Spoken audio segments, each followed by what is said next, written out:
NCERT गणित कक्षा 10वीं में आपका स्वागत है। आज हम सीखने वाले हैं अभाज्य गुणनखंड क्या होता है। अभाज्य गुणनखंड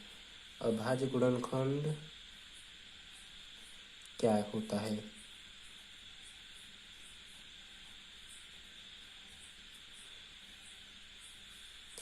पहले हम अभाज्य गुणनखंड से समझने से पहले हम समझेंगे गुणनखंड निकालना सीखेंगे। गुणनखंड निकालने से पहले हम 12 का गुणनखंड निकालना है। 12 का पहले हम ऐसे लाइन खींचेंगे, इसमें 12 लिख देंगे। 12 को सर्वप्रथम हम सबसे छोटी संख्या से काटते हैं।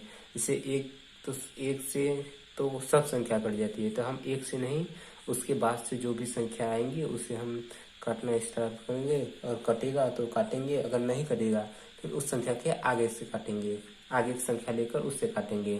सर्वप्रथम हम एक के बाद 2 आता है, 2 से देखते हैं। 2 से तो 12 कट जाएगा, इसलिए हम 2 से काटते हैं। 2 से 12 कितने बार कटेगा? 2 छक्के 12, तो 6 बार में कटा 12। अब 6 2 से कटेगा कि नहीं? तो हाँ, 2 तिहाई 6, यानी 2 से फिर 6 कट जाएगा। तो हम फिर से 2 तिहाई 6।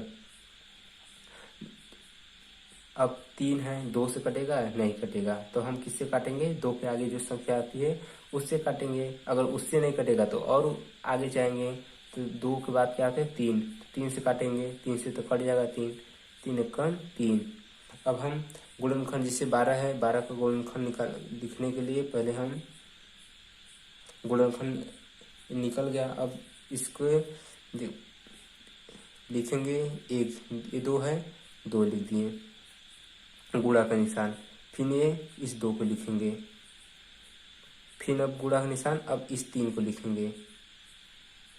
अब हम इसे अच्छे से लिखने के लिए 2 है, ये कितनी बार है? 2 कितनी बार है? 2 बार है। और 3 क्या है? 1 बार है। इसे ऐसे लिख देंगे, हो गया। इसे ही अभाज्य गुणनखंड कहते हैं। अब हम अब एक और देते हैं, जिससे हम 12 का तो निकाल दिए, अब हम 18 का निकालते हैं। इसे 18 हो गया। 18 इसका निकाल कर देखते हैं। 18 निकालने के लिए 18 लिख लेंगे। हम क्या बताए थे? सबसे पहले सबसे छोटी संख्या क्या है? 2, क्योंकि 1 से तो सब संख्या कट जाएंगी। तो 1 से तो सब संख्या, इसका कोई मतलब नहीं। 1 से करेंगे तो 18 ही आएगा, इसलिए हम 2 से करेंगे तो 2 से कट जाएगा। तो 2 9 18, 9 आ गया। अब 2 से फिर काटेंगे, 9 कटेगा? नहीं कटेगा। तो हम किससे काटेंगे? 3 से काटेंगे। तो 3 से कटेगा 9, हाँ, 3 त्रिके 9, 3 बार में जाएगा, तो क्या होगा? 3 त्रिके 9। अब फिर 3 आ गया, अब 3 से 3 कट जाएगा, फिर 3 से 3 एकम 3। अब 18 का गुणनखंड लिखेंगे, तो 18 लिखेंगे, फिर बराबर का निशान लगाएंगे, फिर इस 2 को लिखेंगे, फिर गुणा का निशान लगाएंगे, फिर इस 3 को लिखेंगे, फिर गुणा का निशान लगाएंगे, अब इस 3 को लिखेंगे। अब हम 2 कितनी बार है? 1 बार है, 2 लिख देंगे। यहाँ पे 1 लिखे या ना लिखे, उसका किसी भी संख्या पे, अगर जैसे यहाँ पर 18 है, यहाँ पे 1 नहीं लिखा, लेकिन 1 रहता है, कोई भी संख्या रहेगा, यहाँ पे 1 रहता है। जिसे हम 2 लिखे, यहाँ पे 1 है, तो 1 ऐसे ही रहने दीजिए। अब फिर 3 है, 3 कितनी बार है? 2 बार। 3 2 बार है, अब हो गया। ऐसे ही अब हम 24 का निकालते हैं। तो 24 का निकालने के लिए पहले हम 24 का निकालेंगे। अब 24 का निकालने के लिए सर्वप्रथम हम लाइन खींचेंगे, यहाँ पे 24 लिख देंगे। सबसे पहले हम सबसे छोटी संख्या, सबसे 2 से 2 24 कट जाएगा। 2 एकम 2, 2 दूनी 4, 12 दूना 24 होता है, इसलिए हम 2 से सबसे पहले काटें। अब 12 फिर 2 से कटेगा, फिर हम 2 से काटेंगे, 2 छक्के 12, फिर 2 से कटेगा, 2 तिहाई 6। अब 3 है, 3 से कटेगा, 3 एकम 3। अब हम 24 का गुणनखंड लिखेंगे। 24 का गुणनखंड, इस 2 को लिखेंगे, फिर इस 2 को लिखेंगे, फिर इस 2 को लिखेंगे, अब ये 3 को लिखेंगे। 2 यहाँ पे नहीं लिखे, चलिए, अच्छा हो गया। अब दो कितनी बार है, दो, एक, दो, तीन, तीन बार है, दो के ऊपर तीन, फिर गुणा का निशान, तीन कितनी बार है, एक बार, ये एक बार हो गया, बस हो गया। अब हम सीखेंगे एलसीएम, होता है एलसीएम। एलसीएम को हम लघुत्तम समापवर्तक कहते हैं, जिसे एलसीएम का फुल फॉर्म होता है लोवेस्ट कॉमन फैक्टर। इसे ही हम लघुत्तम समापवर्तक कहते हैं। लघुत्तम समापवर्तक निकालने के लिए जैसे हम दो संख्याएं लिए हैं, जिसे हम छः लिए हैं और 20 लिए हैं, 20 दो संख्या ले लिए। अब हमें इसका एलसीएम निकालना है। एलसीएम मतलब लघुत्तम समापवर्तक निकालना है। तो हम पहले गुणनखंड निकालेंगे, जैसे 6 का गुणनखंड कैसे निकलेगा। तो हम बताए थे आपको कि सर्वप्रथम एक सीधी रेखा खींचेंगे, एक आड़ी रेखा खींचेंगे, इसमें 6 लिख देंगे और सबसे छोटी संख्या से भाग काटेंगे इसकी, जिसे हम 2 से काटेंगे, 2 तिहाई 6, 3, और 3 को 3 से काटेंगे, 3 एकम 3। अब हम ऐसे ही 20 को भी काट लेंगे, 20 को भी हम गुणनखंड निकाल लेंगे। तो यहाँ पे हम 20 लिख देंगे, 20। अब हम 2 से काटेंगे, 2 दहा में 20, फिर 2 से, 2 पचे 10, अब 5 से, क्योंकि 3 से कटेगा नहीं और ना ही 4 से कटेगा 5, इसलिए हम 5 से काट रहे हैं, 5 एकम 5। अब हम 6 का जो 6 है, इसका हम 6 का गुणनखंड लिखेंगे। तो क्या है, 2 है, गुणा है, फिर 3, अब फिर 20 का लिखेंगे, 20 का गुणनखंड निकलेंगे, यहाँ पे 2 है, 2 लिख दें, फिर गुणा का निशान, फिर 2 है, फिर 2 का निशान, फिर 5 है, यहाँ पे 5 लिख देंगे। अब इसे हम क्या बताए थे, इसे हम 2, अब 2 कितनी बार है, 1, 2, यहाँ पे 2, फिर 5, यहाँ पे 2 कितनी बार है, 1 बार है, 2। अब यहाँ पे कितनी बार है, 3, 1 बार है।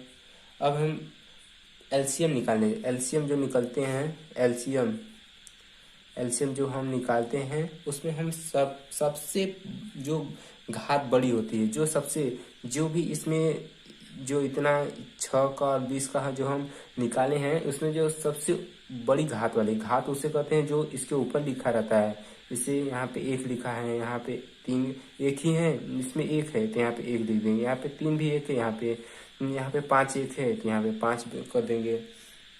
अब हम इसका एलसीएम निकालने के लिए जो सबसे बड़ी घात रहते हैं उसे लिखते हैं, उसे एक बार ही लिखते हैं, बार बार नहीं लिख सकते हैं। जैसे इसमें 2 है, इसमें 2 है, तो इसमें से सबसे बड़ी घात कौन है, 2 के पावर 2, इसे हम पावर बोलते हैं 2, इसे हम 2 ऐसे लिखेंगे, फिर गुणा का निशान लेंगे। अब इसमें क्या है, 3 है, इसमें 3 है नहीं, ये 3 एक ही है, तो 3 के पावर 1 ही लिख देंगे। अब इसमें 5 है, 5 इसमें है नहीं, 5 एक ही है, अपने परिवार में सबसे अकेला है, इसलिए हम इसके सिर्फ 5 पावर 1 लिख देंगे।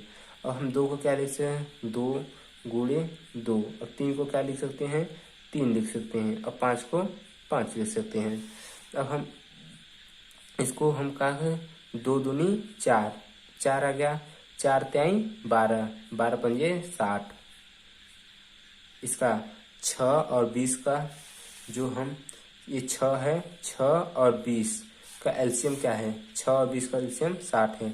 हम यहाँ पे लिखेंगे 6 और 20 का एलसीएम बराबर 60। ऐसे ही हम जिसे अब हम एक और निकालते हैं, चलिए हम एक 40 ले लेते हैं और एक 24 ले लेते हैं। इसका हम एलसीएम, हम आपको कहें कि 40 का और 24 का एलसीएम निकाल के दिखाइए। 40 का सर्वप्रथम क्या करना है, गुणनखंड निकालना है। गुणनखंड निकालने के लिए एक सीधी लाइन, एक आड़ी लाइन, यहाँ पे 40 लिख देंगे, और सबसे पहले सबसे छोटा 2 है, 2 दूनी 4, फिर 0 को ऐसे ही फिर 2 से, क्योंकि 20 2 से कट जाएगा इसलिए 2 एक कम 2, फिर 0।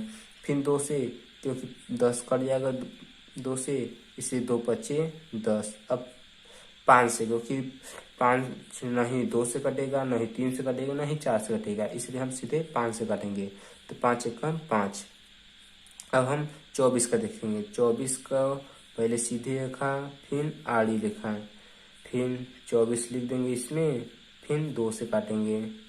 2 कम 2, 2 दूना 4, फिर 2 से, 2 छक्के 12, फिर 2 से, 2 त्याई 6। अब 3 से, 3 एकम 3। अब हम 40 का लिखेंगे। 40 का गुणनखंड लिखेंगे।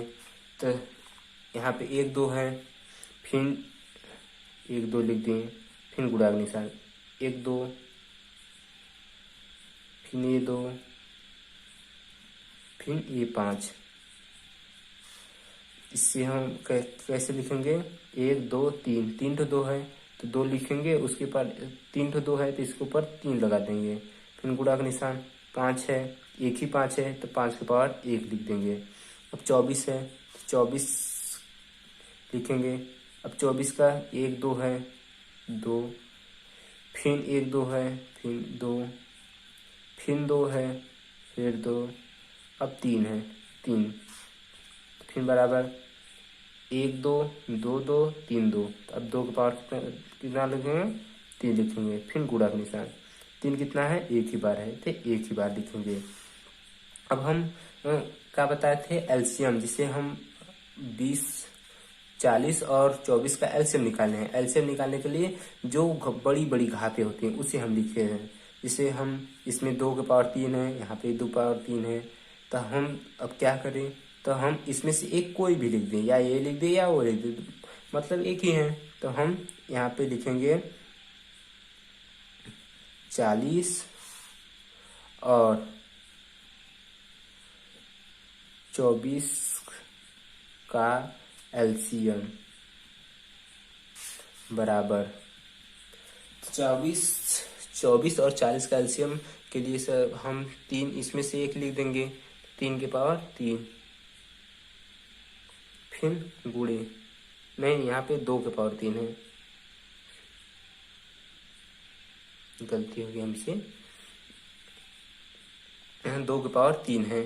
अब 2 के पावर 3 हो गया। अब 3 के पावर कितना है? इसमें तो 3 नहीं है, यहाँ पे 3 है, यहाँ पे गुणे 3 के पावर 1 है।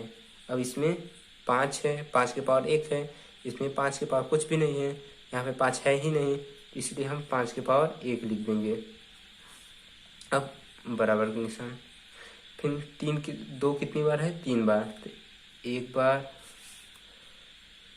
2 बार 3 बार। 3 कितनी बार है? 1 बार 3। 5 कितनी बार है? 1 बार। अब हम एलसीएम निकालने के इसका गुणा इसमें, फिर जितना आएगा उसका गुणा इसमें, जितना आएगा उसका गुणा इसमें, फिर जितना आएगा उसका गुणा इसमें, से 2 दूना 4, यहाँ पे 4 आ गया, फिर 4 दूना 8, फिर 8 त्रिका 24, तो 24 बचे। अब किसी को 24 बचे तो आएगा नहीं, इसलिए हम 24 यहाँ पे लिखेंगे, अब गुणा 5 कर देंगे, तो 5 चौका 20, और फिर हासिल आ गया 2, 5 दूनी 10, 10 दू 12, तो क्या हो गया? 120। तो इसका 40 और 24 का एलसीएम कितना आ गया? 120। अब आपको ये रफ कार्य है, आपको लिखना है तो लिख सकते हैं। 24